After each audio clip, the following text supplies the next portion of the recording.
You have to wonder what humans are all about. We keep saying it because when you consider the existence of everything that has ever been, it stretches our imagination to the very depths of reality in a world that is billions of years old.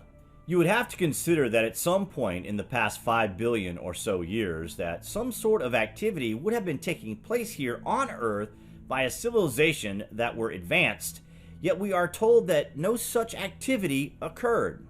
The denial of such things only serves to justify our question of these things in a time when it can't be denied that something did happen here, and the evidence all across this planet are clues to the encryption that is civilization itself.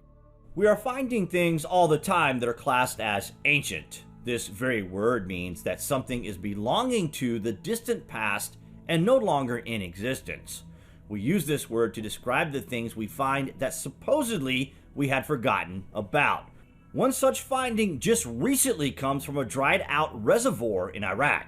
Wait to hear this. At the site of Iraq's Mosul Dam Reservoir, a sensational find of a 3,600-year-old palace at Kemune, and it is thought it once stood at an elevated position overlooking the river Tigris. Researchers from the University of Tübingen and the Kurdistan Archaeological Organization said the structure dates to the Mitanni Empire, which ruled parts of northern Mesopotamia and Syria in the 15th and 14th century BC. Some of the site's mud brick walls measure more than 6 feet thick and stand more than 6 feet tall. Rare traces of bright red and blue wall paintings have also been uncovered. Kemune is only the second site in the region where wall paintings of the Mitanni period have been discovered. 10 cuneiform tablets at the site could offer new information about the politics, economy, and history of the Mitanni Empire, and possibly identify the site as the ancient city of Zekhaiku, mentioned in an ancient source dating to 1800 BC. The palace has been submerged anew since the archaeological investigation took place. It is unclear when it will emerge again.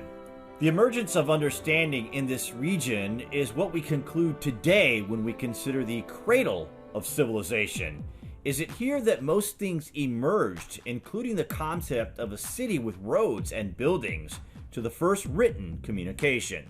Hundreds of media outlets around the world reported in 2016 that a set of recently deciphered ancient clay tablets revealed that Babylonian astronomers were more sophisticated than previously believed. The wedge-shaped writing on the tablets, known as cuneiform, demonstrated that these ancient stargazers used geometric calculations to predict the motion of Jupiter.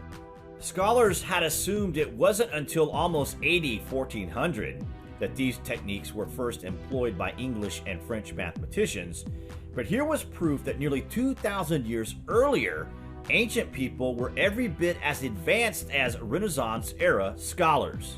After cuneiform was replaced by alphabetic writing sometime after the 1st century AD, the hundreds of thousands of clay tablets and other inscribed objects went unread for nearly 2,000 years. It wasn't until the early 19th century, when archaeologists first began to excavate the tablets, that scholars could begin to attempt to understand these texts. One important early key to deciphering the script proved to be the discovery of a kind of cuneiform Rosetta Stone, a 500 BC trilingual inscription at the site of Bisatun Pass in Iran. Written in Persian, Akkadian, and an Iranian language known as Elamite, it recorded the feats of the Achaemenid king Darius the Great. By deciphering repetitive words such as Darius and king in Persian, scholars were able to slowly piece together how cuneiform worked.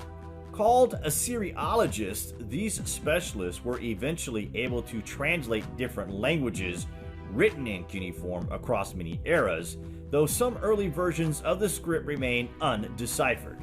Today, the ability to read cuneiform is a key to understanding all manner of cultural activities in the ancient Near East, from determining what was known as the cosmos and its workings, to the august lives of Assyrian kings, to the secrets of making a Babylonian stew.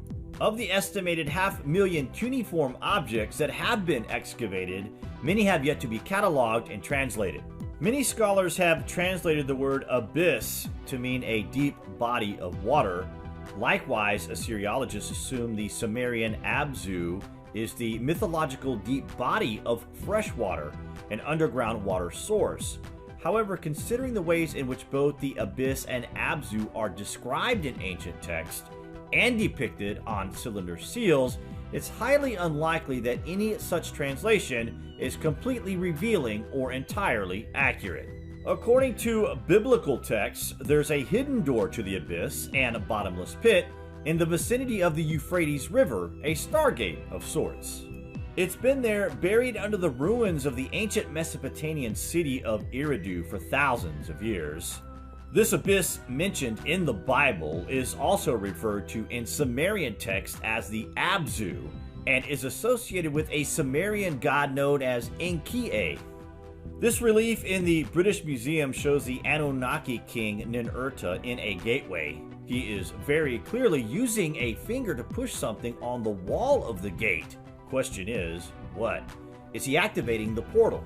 Just some food for thought, and we will be covering this topic in more detail in our next video, so watch out for that. Also, we would like to encourage you guys to subscribe to our backup channel, Light Up the Dark. There you will find dozens of other videos that does not appear here on Lost History, so head on over and check that out. And we'd also like to mention that we are on Patreon and BitChute, as well as being active on Twitter and Facebook.